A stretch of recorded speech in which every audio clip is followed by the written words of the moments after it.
하나님께서 주일 오전 여러분들에게 주시는 말씀은 로마서 4장 20절부터 25절까지의 말씀입니다. 로마서 4장 20절부터 25절까지 말씀입니다. 제가 한 절 읽고 여러분들이 한 절 읽고 교독하겠습니다. 믿음이 없어 하나님의 약속을 의심하지 않고 믿음으로 견고하여져서 하나님께 영광을 돌리며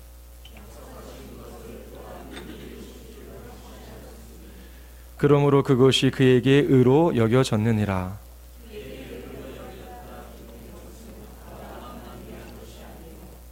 의로 여기심을 받을 우리도 위함이니 곧 예수 우리 주를 죽은 자 가운데서 살리신 이를 믿는 자니라.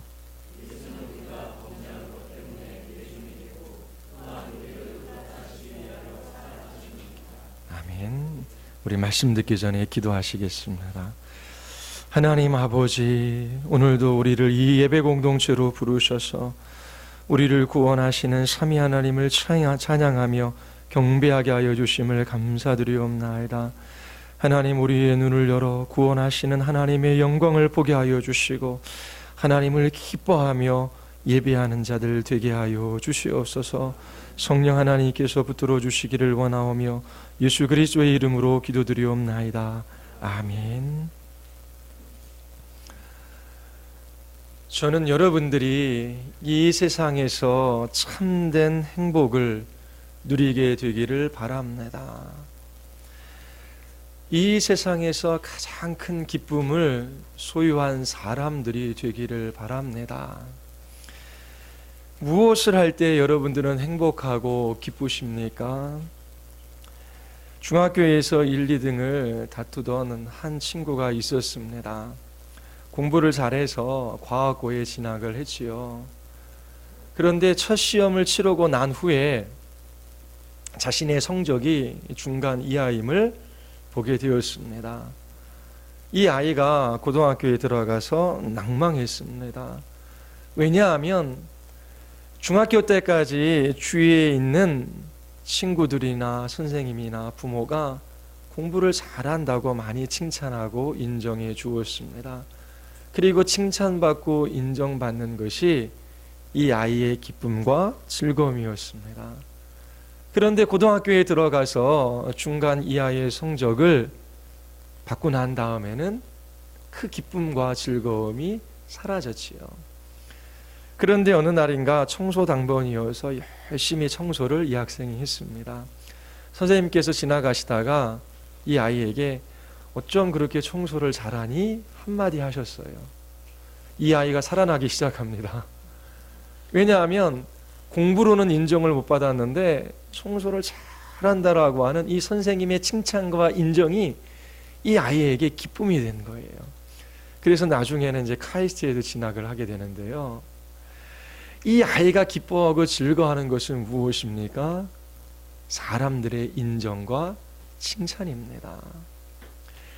자기가 기뻐하지 않는 것에는 의지, 힘을 들이지 않아요. 모든 사람의 의지는 기쁨을 따라 움직이거든요. 싫은 것은 억지로 하기는 해도 잘하지는 못합니다. 여러분들을 진정으로 기쁘게 하는 것이 무엇입니까? 먹는 것도 우리를 즐겁게 하지요. TV에서 얼마나 먹는 것에 대한 프로그램이 많습니까? 구정 때 그걸 보고 있다가 참 이렇게 TV에서 먹는 게 나오고 저걸 보면서 웃고 있는 것도 한심하다니 그런 생각이 좀 들었습니다. 먹는 것이 나쁜 게 아니지요. 하나님이 주신 음식을 누리고 즐기는 기쁨과 즐거움이 있어요. 기독교인들이 금욕주의적인 삶을 살아가는 게 아닙니다. 주신 것을 기쁨으로 누릴 수 있어요. 그런데 그것이 전부이기 때문에 그것이 문제가 되는 것입니다.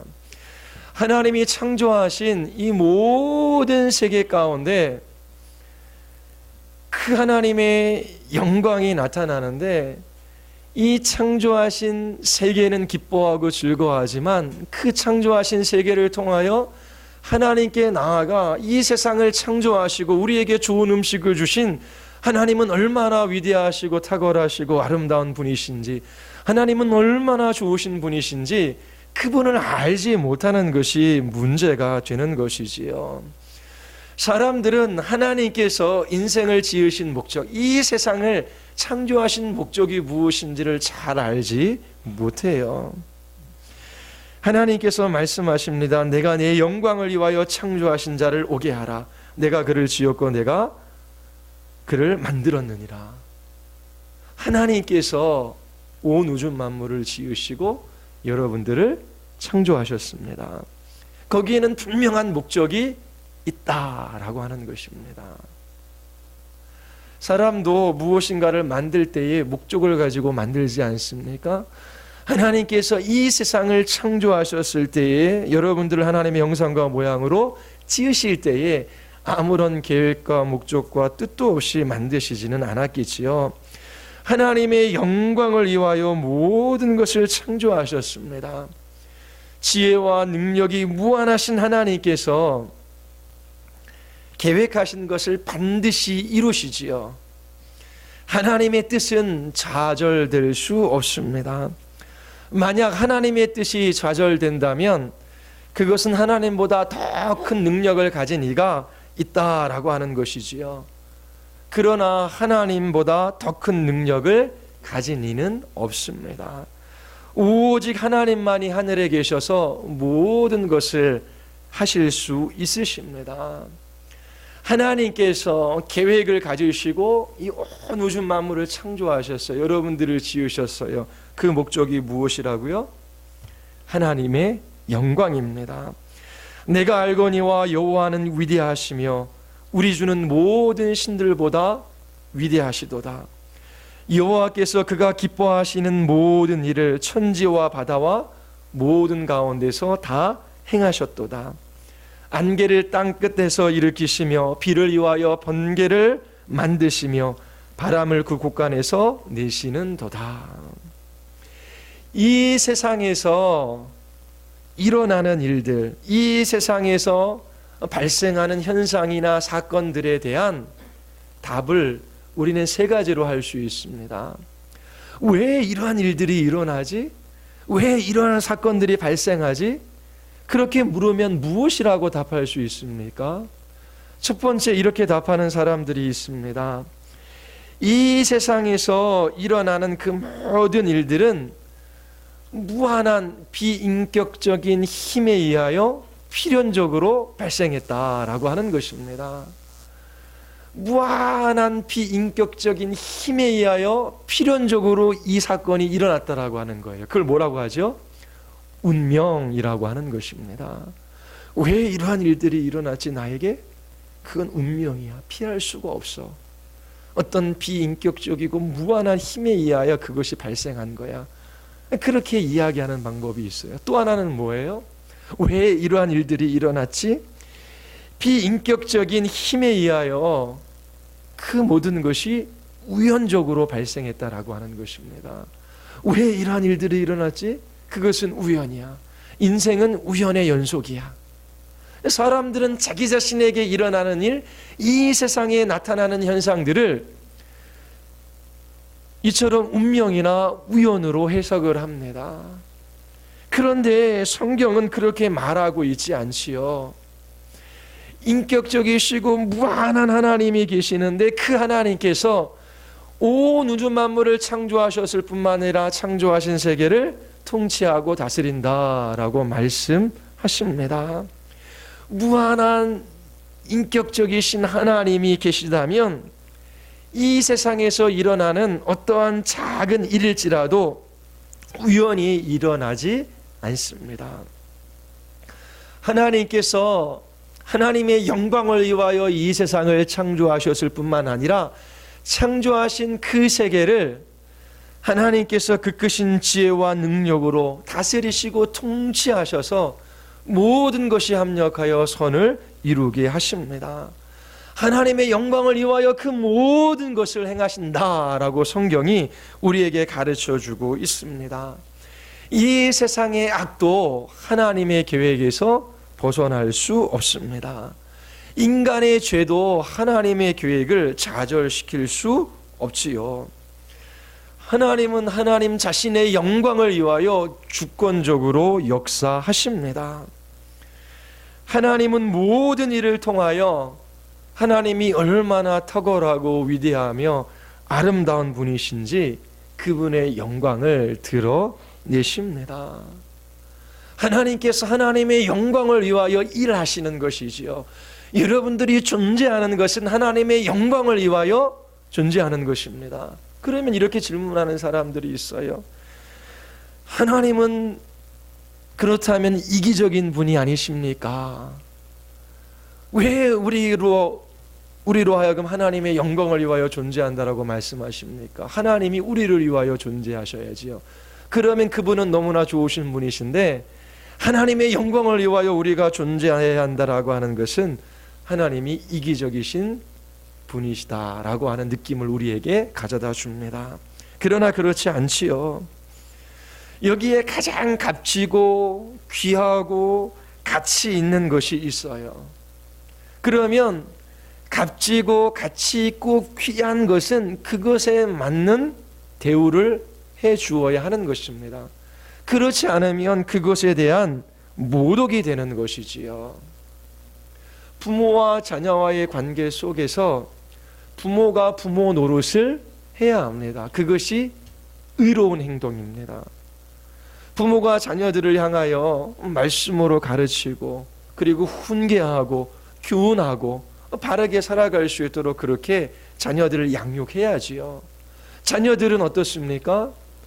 부모이기에 하나님께서 부모를 통해서 나의 생명을 허락하여 주셨기에 부모가 부자이든 아니든 명예가 있든 없든 권력이 있든 없든 상관없이 나의 부모에게 하나님께서 나에게 부모의 자리로서 나의 부모를 허락해 주셨기에 부모를 부모로서 대하고 섬기는 그것이 의로운 행동입니다. 그래서 자녀들은 부모가 어떠한 분이시든지 효도를 해야 되는 거예요.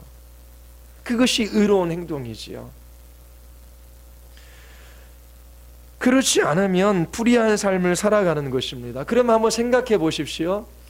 하나님보다 더 위대하고 더 탁월하고 더 아름답고 더 가치 있고 더 값지신 분이 있으십니까? 없지요.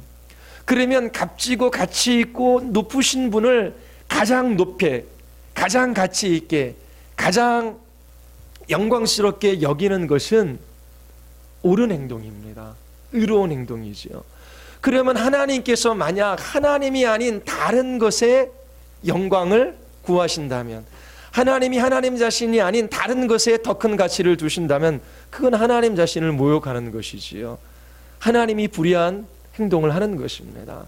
하나님께서 하나님 자신을 높이시는 것은, 하나님께서 그렇게 하시는 것은 하나님의 최고의 의로운 행동인 것입니다. 그리고 그것은 마땅한 것이고요. 하나님이 귀하신 분이라면 그분을 높이는 것은 당연합니다. 하나님께서 가치 있고 값지신 분이시라면 그분을 높이는 것은 너무나 당연한 일이지요. 그렇지 않다면 하나님은 불의하신 하나님이 되는 것입니다. 하나님의 궁극적인 목적은 하나님의 영광을 보존하고 드러내시는 거예요. 하나님 자신을 높이시는 것입니다. 삼위일체 하나님의 영광은 창조와 구속의 사역을 통하여 흘러 넘쳤습니다. 하나님께서 하나님의 영광을 위하여 모든 일을 하시는 것은 우리를 향한 가장 큰 사랑입니다. 하나님께서 하나님 자신을 위하시는 것이 우리에게 가장 큰 미덕입니다. 모든 존재 중 하나님만이 그렇게 하실 수 있는 분이십니다. 여러분들이 여러분들의 존재의 가치와 그 영광을 위하여 살아간다면 그것은 불의한 삶이지요. 왜냐하면 여러분들은 최고의 가치도 아니고 영광스러운 존재도 아니기 때문에 그런 거예요. 하나님만이 최고로 가치롭고 영광스러운 분이시기에 하나님께서 하나님의 영광을 높이는 것은 너무나 당연하고 그것은 우리를 향한 가장 큰 미덕입니다. 성경을 읽어보면 하나님께서 하나님 자신을 찬양하라고 우리에게 명령하십니다. 하나님을 기뻐하라고 우리에게 말씀하십니다. 하나님을 사랑하라고 우리에게 말씀하시지요. 이것은 피조물인 우리를 향한 하나님의 가장 큰 사랑입니다. 하나님이 우리로 하여금 이처럼 하나님을 사랑하고 찬양하게 하시기 위하여 하나님께서 우리를 구원하신 것입니다. 창세전에 그리스도 안에서 우리를 택하사 우리로 사랑 안에서 그 앞에 거룩하고 흠이 없게 하시려고 그 기쁘신 뜻대로 우리를 예정하사 예수 그리스도로 말미암아 자기의 아들들이 되게 하셨으니 이는 그가 사랑하는 자 안에서 우리에게 거저 주시는 바 그의 은혜의 영광을 찬송하게 하려는 것이라. 하나님께서 우리를 구원하신 그 목적은 하나님의 은혜의 영광을 찬송하게 하려 하는 것입니다. 하나님은 하나님 자신의 영광을 위하여 우리를 창조하셨습니다. 그리고 하나님의 영광을 위하여 우리를 구원하시는 것이지요. 하나님의 영광을 위하여 살아가는 것은 모든 사람의 의무입니다. 인간의 가장 큰 문제는 하나님의 영광을 위하여 살아가지 않는 것입니다. 하나님이 가장 가치 있고 가장 값지고 가장 높고 위대하신 분이시라면 마땅히 하나님께 돌려야 할 영광을 하나님께 돌려드려야 합니다. 마땅히 하나님 앞에 드려야 할 대접을 하나님 앞에 해야 하는 것이지요. 하나님이 아닌 다른 것을 의지하고 하나님이 아닌 다른 것들을 사랑하고 그곳에서 기쁨을 구하는 것은 어리석은 일입니다. TV를 보며 기뻐할 수 있어요. 즐거워할 수 있지요. 연예인들을 좋아할 수 있어요. 그리고 청소년들 오락을 할 수도 있어요. 그런데 그 기쁨과 즐거움이 전부인 줄을 알고 있어요. 너무나 얄팍하고 너무나 경박하고 하찮은 기쁨과 즐거움에 자기네 자신들의 시간과 물질과 에너지를 다 쏟아붓지요. 젊었을 때 연예인들을, 어렸을 때 연예인들을 환호하던 그 사람이 노년의 때에도 그렇게 아이돌 그렇게 막 기뻐하며 그렇게 환호하는 거 보셨습니까? 70, 80대 할머니와 할아버지들이 아이돌 콘서트에 가가지고 막 서가지고 환호하는 거 보셨습니까? 바뀌는 거죠. 즐거움과 기쁨의 대상이.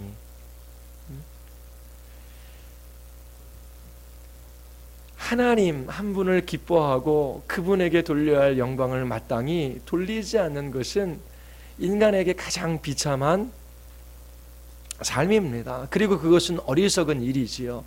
그런데 어리석을 뿐만 아니라 그것은 하나님을 모욕하는 일입니다. 하나님을 하나님으로서 마땅히 섬기지 않기 때문이지요. 여러분들 자신을 누군가 모독하면 여러분들은 밝은 화를 낼 겁니다. 여러분들을 무시하면 무시하는 그 친구를 보지 않으려고 할 거예요. 누군가 내 마음에 상처를 주는 말만 해도 우리는 그 사람이 싫고 밉지요. 그런데 여러분들이 하나님의 영광을 구하지 않아요. 하나님을 하나님으로서 마땅히 예배하지 않아요. 하나님을 하나님으로서 섬기며 사랑하며 의지하지 않아요. 그것은 하나님을 모욕하는 것이고 하나님께서 하나님을 모욕하는 사람들을 향하여 진노하시고 심판하시는 것은 너무나 당연한 일입니다.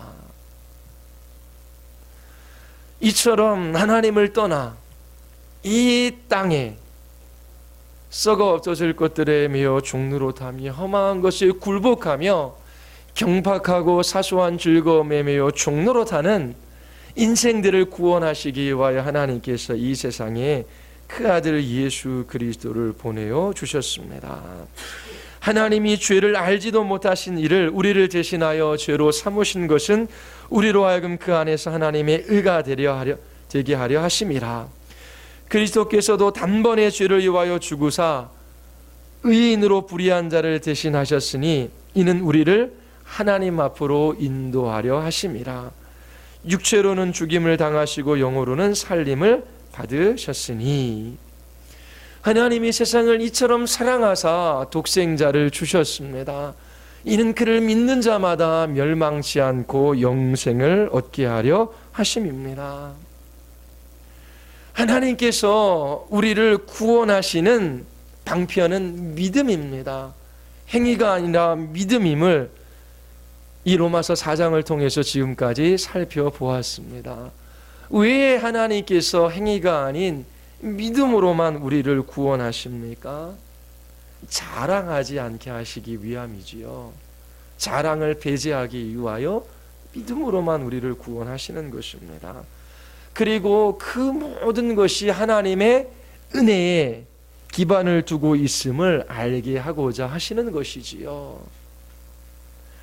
하나님께서 죄인들에게 값없이 베푸시는 큰 놀라운 사랑과 호의, 그것을 우리에게 보여주셨어요. 그 은혜로 말미암아 우리 안에 믿음이 나타난 것이지요. 그래서 믿음은 은혜를 받는 손과 같습니다. 그리고 은혜를 기뻐하는 마음의 상태이지요.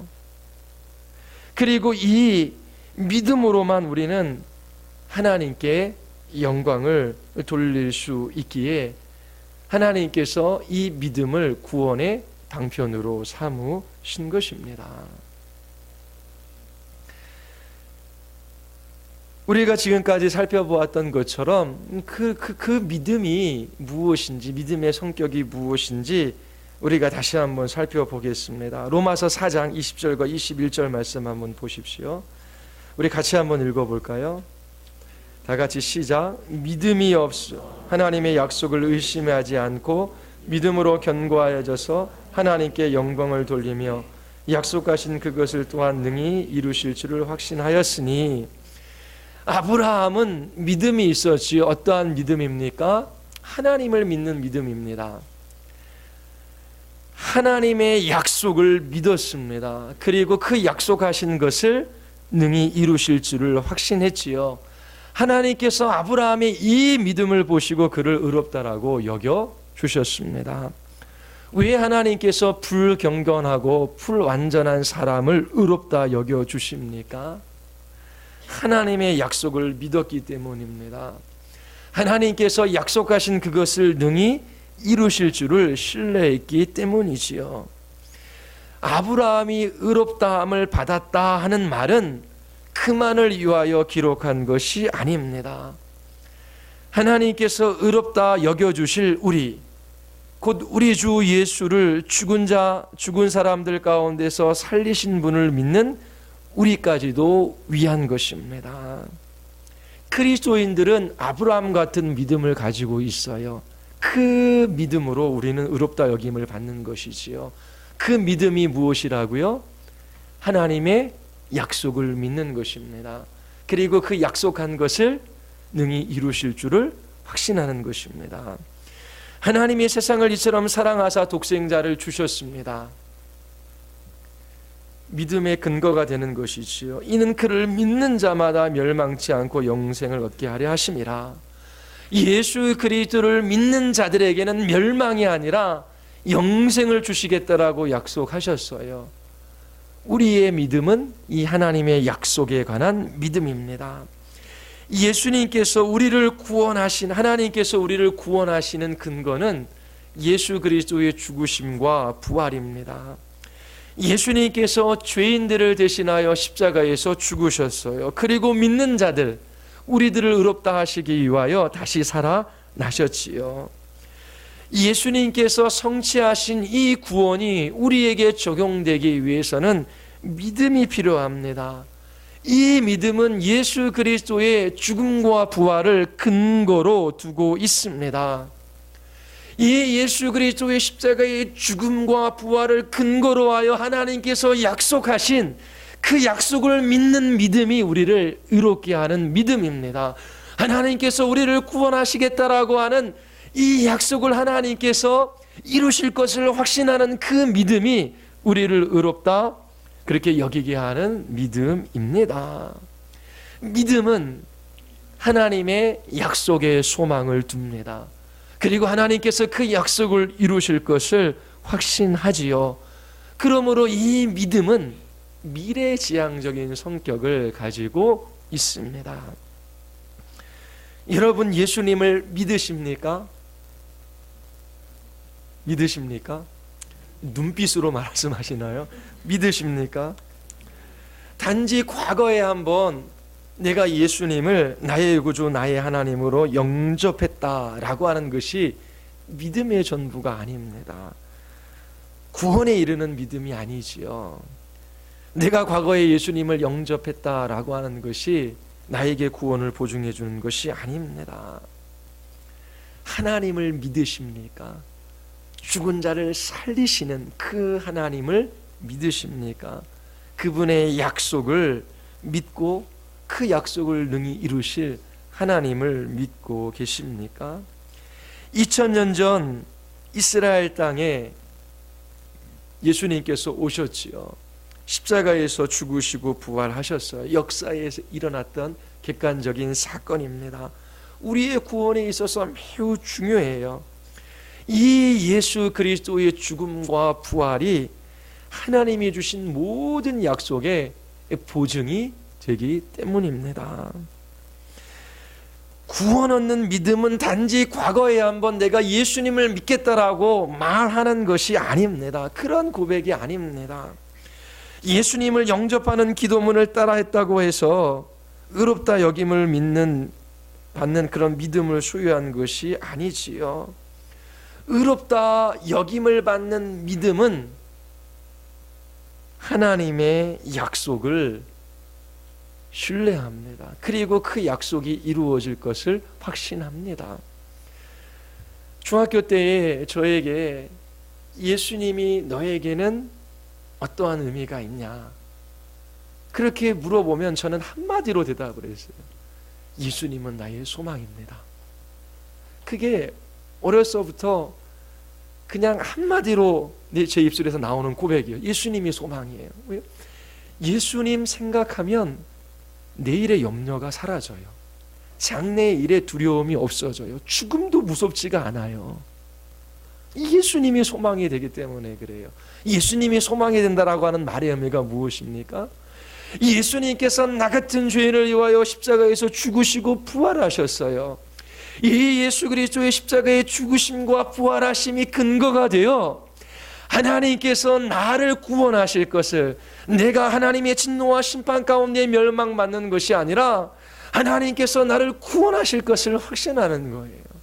그래서 예수 그리스도 하면 소망이지요. 소망이에요. 장래의 일에 대한 염려와 두려움이 사라집니다. 죽음도 무섭지가 않습니다. 매일의 삶 속에서 하나님께서 우리를 의롭다 여기시는 그 믿음은 하나님의 약속에 소망을 두는 믿음입니다. 하나님의 약속에 소망을 두고 계십니까? 이렇게 고백하는 사람이 있어요. 예수님께서 내 죄를 위하여 십자가에서 죽으시고 죽은 자 가운데서 다시 살아나신 것을 믿습니다.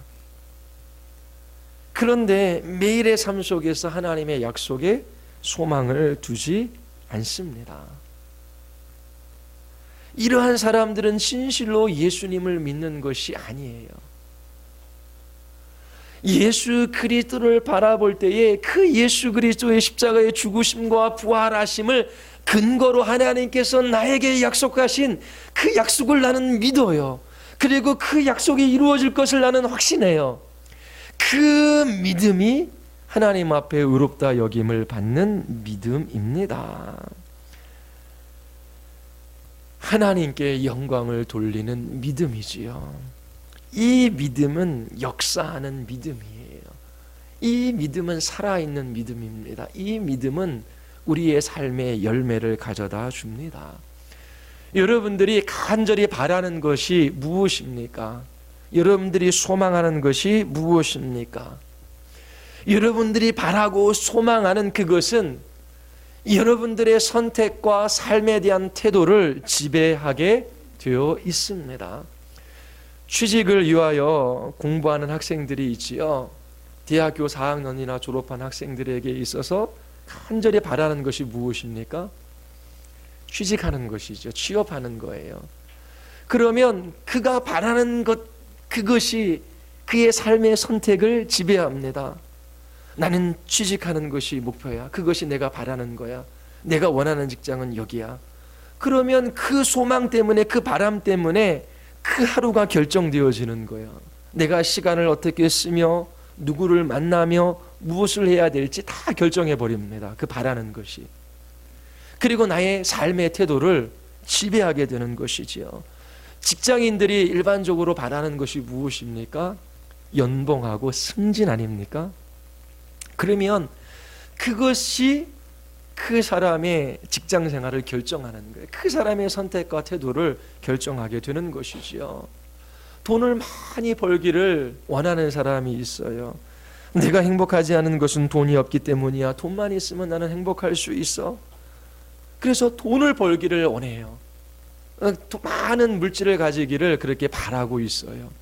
그러면 그렇게 돈을 벌기를 바라는 그 소원하는 마음이 그의 삶의 선택과 태도를 결정하고 지배합니다. 여러분들은 진실로 무엇을 바라고 있습니까? 무엇에 소망을 두고 있습니까? 하나님과 하나님의 약속의 말씀에 소망을 두는 그 믿음은 우리의 삶의 선택과 태도를 결정합니다. 하나님을 사랑하는 자, 그 뜻대로 부르심을 입은 자들에게 모든 것이 합력하여 선을 이룹니다. 하나님께서 이 세상을 창조하셨을 때 하나님의 영광을 위하여 창조하셨어요. 하나님께서 죄인들을 구원하시는데 그 영광을 위하여 하나님께서 구원하셔요. 하나님께서 이 땅에 일어나는 모든 일들을 통치하고 다스리시는데 그분의 영광을 위하여 하나님께서 그 모든 것들을 통치하고 다스려 가셔요. 그리고 하나님께서 그분의 영광을 우리에게 나타나여 보여주시는 것이 우리를 향한 가장 큰 사랑이고 가장 큰 미덕입니다. 자, 여러분들에게 무슨 일이 일어나고 있습니까? 여러분들의 삶의 형편과 환경과 상황은 어떠합니까? 우연히 일어난 것입니까? 아니면 비인격적인 무한한 힘에 의하여 필연적으로 발생한 일입니까? 하나님께서 그 모든 것을 사용하셔서 합력하여 선을 이루실 것을 믿는 이 하나님의 약속에 대한 소망은 우리의 삶의 태도를 바꾸어 놓습니다. 하나님께서 그 아들을 아끼지 아니하고 십자가에 내어 주셨어요. 그렇다면 왜 어찌하여 하나님께서 그 아들과 함께 모든 것을 우리에게 주시지 않겠느냐 약속해 주셨지요. 그러면 그 아들과 함께 그 모든 것을 우리에게 주시겠다라고 하는 그 하나님의 약속의 소망을 두고 살아가면 그 모든 좋은 것을 주시는 하나님을 바라보는 믿음이 있으면 그 믿음은 우리의 삶의 태도와 선택을 지배하기 마련입니다. 하나님 앞에 어떻게 살아가고 계십니까? 하나님께서 약속하신 그것을 믿고 그리고 그 약속이 반드시 이루어질 것을 확신하기에 여러분들은 매일매일 무엇을 선택하고 어떠한 삶의 태도를 취하고 계십니까? 하나님을 향한 감사와 기쁨이 있습니까? 하나님을 기뻐하는 예배와 찬양이 여러분들의 삶 속에 있습니까? 그 약속이 우리를 그 하나님의 약속이 우리를 변화시키는 거예요. 바울은 하나님의 아들을 믿는 믿음으로 살았습니다. 하나님께서 독생자를 십자가에 내어주시기까지 자신을 사랑하신다라고 하는 것을 알았어요. 그러하기에 하나님을 믿고 신뢰했지요. 하나님께서 자신을 인도하시고 보호하실 것을 믿었어요. 모든 필요를 채워주실 것을 확신했어요. 그 모든 인생을 주권적으로 하나님께서 붙드시고 이끌어 가실 것을 그는 믿었습니다. 그 믿음이 그의 삶의 선택과 태도를 변화시키는 것입니다. 날마다 하나님의 약속에 소망을 두는 믿음은 죽은 믿음이 아니에요. 죽은 믿음이 아니에요. 살아있는 믿음입니다. 역사하는 믿음이에요. 반드시 그 믿음은 우리의 삶의 열매를 맺게 합니다. 여러분들의 영혼을 참으로 만족하게 하고 기쁘게 하는 것이 무엇이에요? 돈 아닙니다. 이따가 오후에 도둑질하지 말라라고 하는 말씀을 살펴볼 텐데요. 그 물질을 어떻게 사용해야 하는가라고 하는 주님의 말씀입니다. 아굴의 기도가 있지. 하나님, 너무 가난하게도 하지 마세요. 왜요? 가난함으로 말미암아 그렇게 하나님을 불신하고 절망과 낭만 가운데 살아가기 쉬운 인생이기 때문에 하나님 너무나 부하게도 하지 마세요. 하나님, 제가 부자가 되면 교만하고 하나님 없이 살아갈까 봐 하나님 두려웠습니다. 이 세상에서 요즘 유행하는 번영 신학과는 다르지요. 열심히 믿어라. 하나님 앞에 헌신해라. 부자가 될 것이다. 아굴은 그렇게 기도하지 않아요. 하나님 부자 되게 해주세요. 그렇게 기도하지 않아요. 하나님께서 약속해 주셨어요. 그 약속에 소망을 둬요. 그리고 그 약속한 것을 반드시 이루실 것을 확신해요. 그렇게 하나님과 하나님의 약속의 말씀을 바라보며 기뻐하며 살아가는 그리스도인들은 그 삶에 인내가 있어요. 그리고 세상을 향한 담대함이 있어요. 그리고 승리하는 믿음이지요. 세상을 이기는 믿음입니다. 하나님의 영광을 여러분들에게 나타내어 보여주시기 위하여 가장 좋은 것을 주시기 위하여 하나님께서 여러분들을 인도하십니다. 믿음의 싸움을 싸워야 돼요. 그러기 위해서는 첫 번째로 하나님 앞에 날마다 고백해야 됩니다. 하나님, 내 육신도 내 영혼도 하나님 그 무엇도 나의 것은 없습니다. 모두 주님의 것입니다. 주님, 나를 다스리시고 통치하고 인도해 가 주시옵소서. 성령 하나님, 나를 주의 소유 삼아 주셔서 내 생각과 내 마음과 내 의지를 붙들고 걸음걸음 이끌어가 주시옵소서. 내 얼굴의 표정도 나의 것이 아닙니다. 내 입술의 말도 내 것이 아닙니다. 하나님, 내 의지도 내 것이 아닙니다. 주님께서, 성령 하나님께서 다스려 주시고 이끌어가 주시옵소서. 그렇게 주님 앞에 자기 자신을 내어드려야 돼요. 첫 번째, 성령 하나님의 인도하심을 날마다 구해야 하는 것입니다. 그리고 두 번째, 성령께서 역사하실 때 아무도 또 없는 곳에서 역사하지 않으셔요. 여러분들 안에 있는 그 약속의 말씀, 그것을 사용하셔서 역사하시는 것입니다. 어떻게 해야 돼요? 부지런히 하나님의 말씀 앞에 서야 되는 것입니다. 그 말씀을 배워가야 돼요. 그 약속의 말씀을 암기하고 묵상하고 그리고 기억해내야 하는 것입니다. 내 영혼아 어찌하여 낭망하느냐. 너의 얼굴을 도우시는 하나님을 바라라. 그 아들을 아끼지 아니하고 십자가에 내어주시니가 왜 그 아들과 함께 모든 것을 주시지 아니하시겠느냐. 내 영혼아 눈을 들어 주의 얼굴을 바라라 라고 하면서 기도의 자리 속에서 그 약속의 말씀을 붙들어야 되는 거예요. 그 믿음을 성령께서 사용하셔서 성령의 열매를 맺게 하시는 거예요. 사랑이 있습니다. 희락이 있고 기쁨이 있고요. 온유함이 있고 절제가 있어요. 이 모든 풍성한 성령의 열매를 우리의 삶 가운데 맺게 하시는데 우리의 믿음을 사용하셔서 그 일들을 하셔요. 그 믿음은 하나님의 약속의 소망을 두고 그것을 이루실 것을 확신하는 것이죠. 이것이 하나님께서 우리를 의롭다 여겨주시는 믿음입니다. 과거에 내가 예수님 믿겠다라고 하는 고백, 그것이 우리를 구원에 이르게 하는 믿음이 아닙니다. 여러분들의 마음을 설레게 하고 여러분들을 기쁘게 하고 여러분들을 달콤하게 해주는 그 말씀이 여러분들의 심장 안에서 뛰고 있습니까? 하나님의 말씀을 떠나 여러분 자신이나 이 세상에 있는 것 때문에 낭망하고 있지는 않습니까? 예수 그리스도의 십자가 앞으로 돌아오십시오. 예수 그리스도의 십자가의 죽으심과 부활을 근거로 해서 하나님께서 약속하신 그 말씀을 붙드십시오. 한 번도 하나님의 약속의 말씀이 내 안에 소망이 되어 내 가슴을 설레게 하고 나를 달콤하게 하고 내 삶에 열매를 맺게 하는 적이 없었다. 그리스도인 아닙니다. 믿음을 가지고 있는 사람이 아니에요. 구원받지 못합니다. 어떻게 해야 됩니까? 여전히 이 세상에 있는 것들을 쫓아 잠시 나를 즐겁게 할 그것에 여러분들의 인생을 팔아넘기며 하나님의 진노와 심판의 쓴 잔을 마시겠습니까? 돌이켜 예수 그리스도께로 나아가십시오. 그분을 찾으십시오. 그분을 만나는 것만이 우리에게 유일한 소망이 됩니다.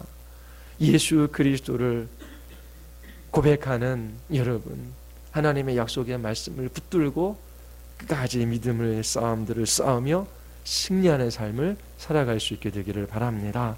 우리 같이 한번 기도하시겠습니다.